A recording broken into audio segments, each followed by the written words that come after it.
بسم الله الرحمن الرحيم. الحمد لله رب العالمين، والصلاة والسلام على أشرف الأنبياء والمرسلين نبينا محمد وعلى آله وصحبه أجمعين. أما بعد. Donc on continue et nous poursuivons notre lecture du chapitre des mérites, les mérites des actes, tiré du livre Riyad al-Salihin min kalami Sayyid al-Mursalin, le jardin des vertueux, de l'imam al-Hafiz Abu Zakaria Muhyiddin Yahya ibn Sharaf al-Nawawi al-Shafi'i rahmatullahi alayhi rahmatan wasi'a. Et donc nous avons terminé bihamdillahi rabbil alamin dans le chapitre précédent les différents abwab, les différents sous-chapitres qui traitaient de la lecture du Coran et des mérites de la lecture du Coran. Nous rentrons aujourd'hui dans un nouveau bab, dans un nouveau sous-chapitre, toujours dans les mérites des actes, mais qui concerne cette fois-ci les mérites fadl al-wudu, les mérites de faire les ablutions. Fadl al-wudu. قال الإمام النووي رحمه الله تعالى: باب فضل الوضوء. قال الله تبارك وتعالى: يا أيها الذين آمنوا إذا قمتم إلى الصلاة فاغسلوا وجوهكم وأيديكم إلى المرافق وامسحوا برؤوسكم وأرجلكم إلى الكعبين وإن كنتم جنبا فاطهروا وإن كنتم مرضى أو على سفر أو جاء أحد منكم من الغائط أو لامستم النساء فلم تجدوا ماء فتيمموا صعيدا طيبا فامسحوا بوجوهكم وأيديكم منه ما يريد الله ليجعل عليكم من حرج ولكن يريد ليطهركم وليتم نعمته عليكم لعلكم تشكرون. Ô vous les croyants, ô vous qui avez cru, lorsque vous vous levez pour la salah, lavez vos visages et vos mains jusqu'aux coudes. Passez les mains mouillées sur vos têtes et lavez-vous les pieds jusqu'aux chevilles. Et si vous êtes pollué en état d'impureté, alors purifiez-vous par un bain. Mais si vous êtes malade ou en voyage, ou si l'un de vous revient du lieu où il a fait ses besoins, ou si vous avez touché aux femmes et que vous ne trouviez pas d'eau, alors recourez à la terre pure. Passez-en sur vos visages et vos mains. Allah ne veut pas vous imposer quelque gêne, mais il veut vous purifier et parfaire sur vous son bienfait. Peut-être serez-vous reconnaissant. Surat Al-Ma'ida, la table servie, numéro 5, verset 6. وعن أبي هريرة رضي الله عنه قال: سمعت رسول الله صلى الله عليه وسلم يقول: إن أمتي يدعون يوم القيامة غرا محجلين من آثار الوضوء فمن استطاع منكم أن يطيل غرته فليفعل. متفق عليه. Abu Huraira radhiallahu anhu rapporte: j'ai entendu le messager d'Allah sallallahu alayhi wa sallam dire: au jour de la résurrection, les membres de ma communauté seront appelés, une lumière due aux traces laissées par les ablutions, jaillissant de leur front et de leurs pieds. Quiconque d'entre vous peut prolonger cette lumière, qu'il le fasse. Donc, dans ce chapitre qui concerne les ablutions, al-wudu,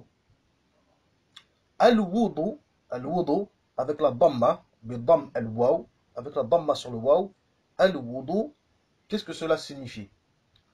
Cela signifie, comme l'a dit Cheikh al-Islam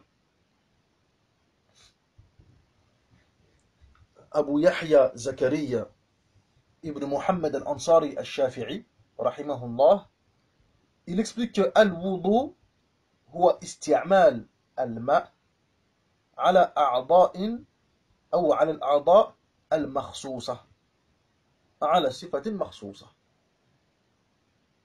Donc c'est le fait d'utiliser de l'eau pour laver des membres du corps précis et d'une façon précise. Ou bien pour faire plus simple, تطهير الأعضاء الأربعة على صفة مخصوصة. Purifier les 4 membres du corps de façon spécifique. تطهير الأعضاء الأربعة على صفة مخصوصة. تمام. هذا هو. Dans la langue arabe, c'est tiré de min al-wada'a, qui est al-husn wa al-nadafa. Dans son sens linguistique, c'est tiré de al-wada'a. Al-wada'a qui signifie la beauté, la propreté. Tamam. Jayid.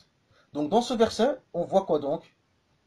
On voit le verset concernant la législation de la purification, la tahara, al-wudu pour la salat. Hein, ô vous qui croyez, lorsque vous vous levez pour la salat, idha qumtum ila salati faghsilu wujuhakum. Lavez au visage, etc. Jayid. Et ensuite, dans ce chapitre, concernant les mérites des ablutions, l'imam al-Nawawi, rahimahullah ta'ala, poursuit en mentionnant ce hadith azim, dans lequel, dans ce hadith, il est mentionné que Yawm al-Qiyamah, au jour de la résurrection, une lumière émanera des membres des croyants touchés par les ablutions. Subhanallah. Donc, idhan, le croyant, al-musalli, celui qui a accompli la salat, etc. Subhanallah, comme Rabb al-Arsh al-Azim, il aura cette part et ce mérite, Yawm al-Qiyamah, et se distinguera idhan, par conséquent, des autres personnes qui sont présentes. Par quoi donc? Par ses traces. Et c'est ainsi que le prophète Mohammed sallallahu alayhi wa sallam d'ailleurs reconnaîtra sa communauté. Par évidemment ces fameuses lumières qui toucheront et qui émaneront des corps touchés par les ablutions. D'ailleurs, An-Nabiyyu sallallahu alayhi wa sallam dans un hadith, dans un autre hadith, mentionne et il dit que ceci, cet élément justement, cette caractéristique, ce sera un élément avec lequel sa communauté se distinguera, où il pourra reconnaître sa communauté. Sima'a ummati,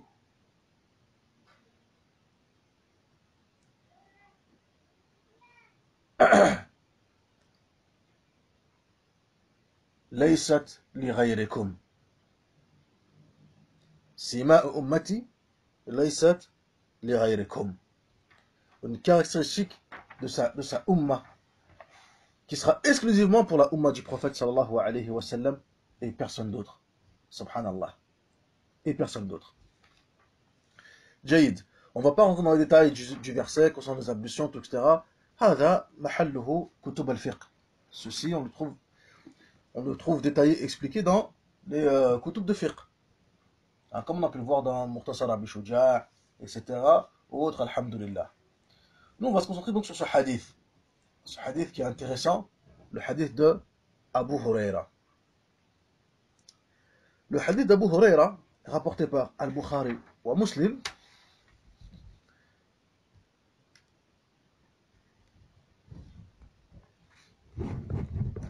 il y a un élément qui est important. C'est que Abu Huraira nous rapporte le hadith en nous disant que au jour de la résurrection, les membres de ma communauté seront appelés une lumière due aux traces laissées par les ablutions jaillissant de leur front et de leurs pieds.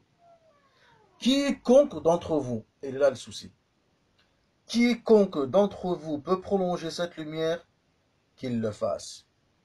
Donc lorsqu'on lit ce hadith, on a l'impression que, à la suite du hadith, quiconque, etc., quiconque peut prolonger cette lumière, al-ghura, hein, al-ghura, na'am. Car dans le hadith, le terme employé, c'est al-ghura, wa hiya bayad al-wajh, c'est la lumière sur le visage, etc. Et al-tahjil, muhajjalin, al-tahjil, c'est bayad al-atraf, atraf al-yadayn ou atraf al-rijlayn, etc. Donc vraiment la lumière qui va sortir des extrémités, des mains, des pieds, etc. À la fin du hadith, quiconque d'entre vous peut prolonger cette lumière, qu'il le fasse. On a l'impression que ces propos viennent du prophète Mohammed sallallahu alayhi wa sallam. Mais en réalité, les a'imma du hadith, les a'imma du hadith ont démontré que cette partie n'était pas du prophète sallallahu alayhi wa sallam, mais plutôt d'Abu Huraira radhiallahu anhu. Cette parole, هذه الجملة ليست من كلام النبي صلى الله عليه وسلم بل هي من كلام أبي هريرة, mais c'est une parole d'Abu Huraira. On appelle ça dans le hadith, comme on l'avait vu, on appelle ça le hadith al-mudraj, comme l'a dit al-Bayquni al-Shafi'i rahimahullah ta'ala. والمدرجات في الحديث ما أتت من بعض ألفاظ الرواة اتصلت. C'est lorsque certains propos des rapporteurs vont venir se juxtaposer avec les paroles du prophète sallallahu alayhi wa sallam, de telle sorte que lorsqu'on les écoute ou lorsqu'on les lit, on a l'impression que c'est un seul et même siyaq, c'est une seule et même phrase, c'est un seul et même tout, et qu'il s'agit là des propos du prophète sallallahu alayhi wa sallam. Or, il y a les propos du prophète sallallahu alayhi wa sallam et on a la parole d'Abu Huraira. Maintenant, est-ce qu'il est permis ou pas de faire cette chose-là, de faire ce que vient de dire Abu Huraira radhiallahu anhu? Abu Huraira était connu qu'il le faisait. Lui, par contre, il le faisait. Qui faisait le wudu, qui montait, se contentait pas de faire le wudu jusqu'au coude, mais il allait bien plus haut, voire même jusqu'aux épaules. Pareil pour les chevilles. Il ne se contentait pas de faire le wudu jusqu'aux chevilles, mais il montait beaucoup plus haut, en application à cette recommandation qu'il a faite lui-même. Et quiconque peut prolonger cette lumière, qu'il le fasse. Et il était connu aussi également de Ibn Omar, comme le rapporte l'imam Ibn Abi Shayba dans son Musannaf, rahimahullahu ta'ala.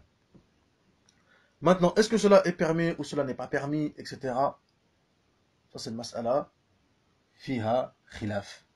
Il y a divergence sur la question. Et ça on le voit dans les kutub de fiqh, Inch'Allah tabaraka wa ta'ala. Et je conseille de revenir justement à l'explication de l'imam al-Nawawi, rahimahullah ta'ala, dans son Sahih Muslim, lorsqu'il explique le hadith, ou encore Al-Hafidh ibn Hajar al-Asqalani, Shafi'i, rahimahullah ta'ala, dans Fath al-Bari, lorsqu'il explique le hadith, il explique la mas'ala et la divergence qu'il y a pu avoir sur la question. Ala kulli hal, ça c'est mahalluha, ça c'est des sujets qui concernent la jurisprudence, al-fiqh, Inch'Allah tabaraka wa ta'ala, walhamdulillah. Ensuite, on poursuit, Inch'Allah tabaraka wa ta'ala. D'après Abu Huraira, encore une fois, le prophète sallallahu alayhi wa sallam a dit: تبلغ الحلية من المؤمن حيث يبلغ الوضوء. قال أبو هريرة رضي الله عنه: سمعت خليلي صلى الله عليه وسلم يقول: تبلغ الحلية من المؤمن حيث يبلغ الوضوء. J'ai entendu mon ami intime, donc il s'agit du prophète sallallahu alayhi wa sallam, dire que la parure du croyant, hilyatul mu'min, hilyatul al-mu'min, atteindra les parties de son corps touchées par les ablutions. Allahu Akbar. Subhanallah. إذن الحلية يوم القيامة يحلى بها الرجال والنساء. يلبس الرجال والنساء حلية من ذهب وفضة ولؤلؤ. Donc, c'est une parure, Yawm al-Qiyamah, le jour de la résurrection, que portera les hommes comme les femmes. Une parure d'or, d'argent, de perles.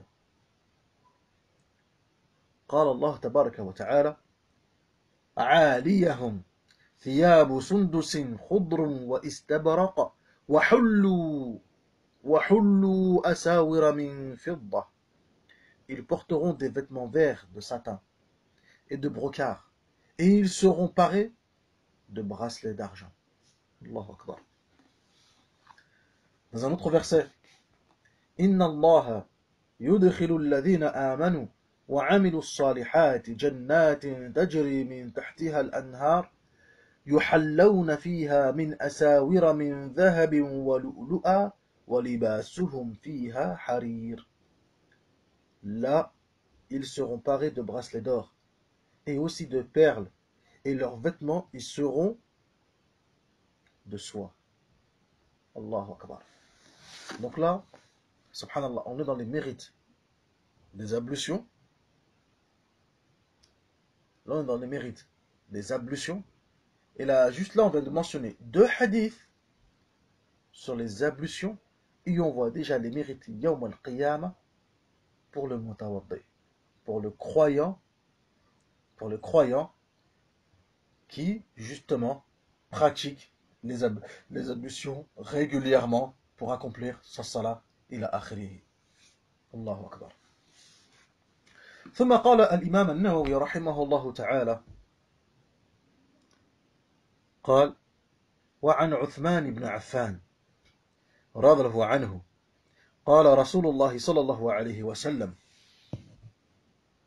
قال رسول الله صلى الله عليه وسلم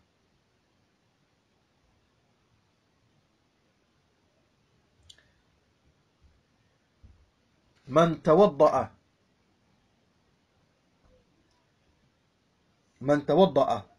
فأحسن الوضوء خرجت خطاياه حتى تخرج من تحت أظفاره حتى تخرج من تحت أظفاره.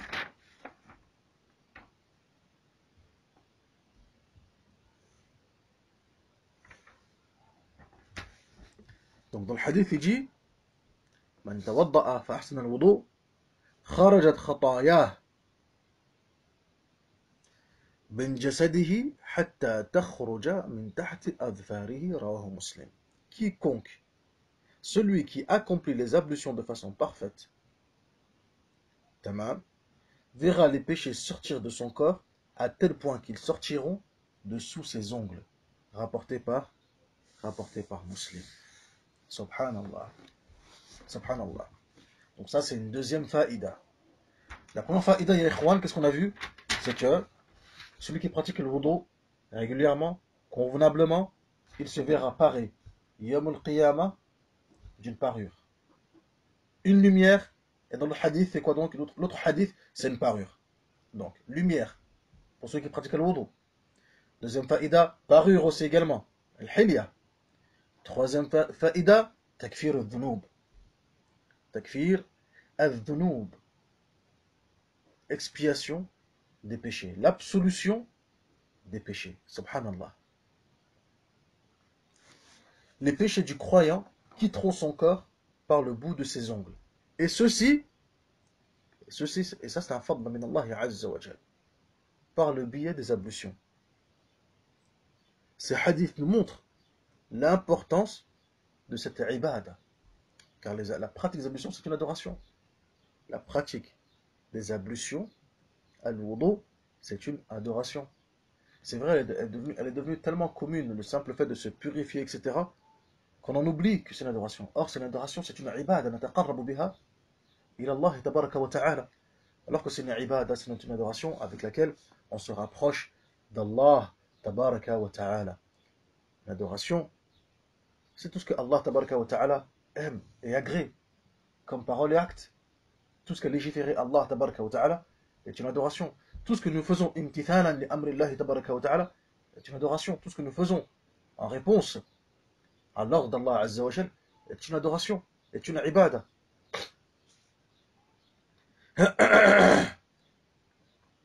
Donc il convient aux croyants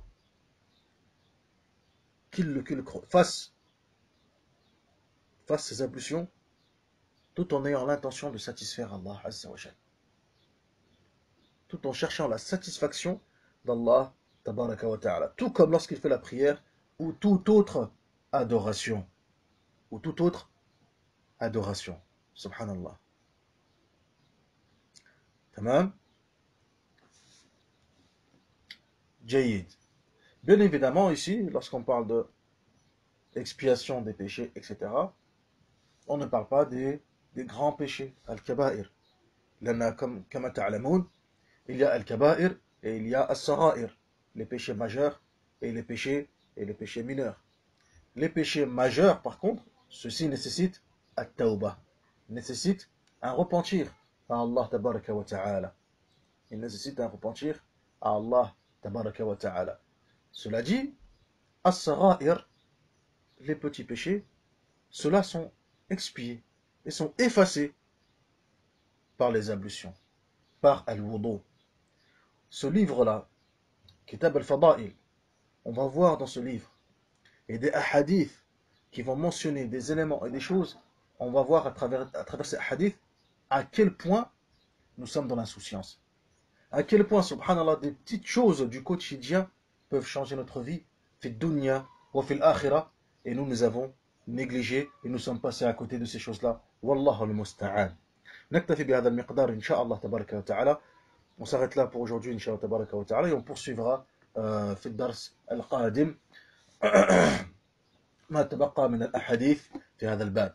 Et on poursuivra donc le reste des hadiths qui restent sur ce chapitre concernant les mérites des ablutions. وصل اللهم على نبينا محمد وعلى آله وصحبه أجمعين. سبحانك اللهم وبحمدك أشهد أن لا إله إلا أنت أستغفرك وأتوب إليك.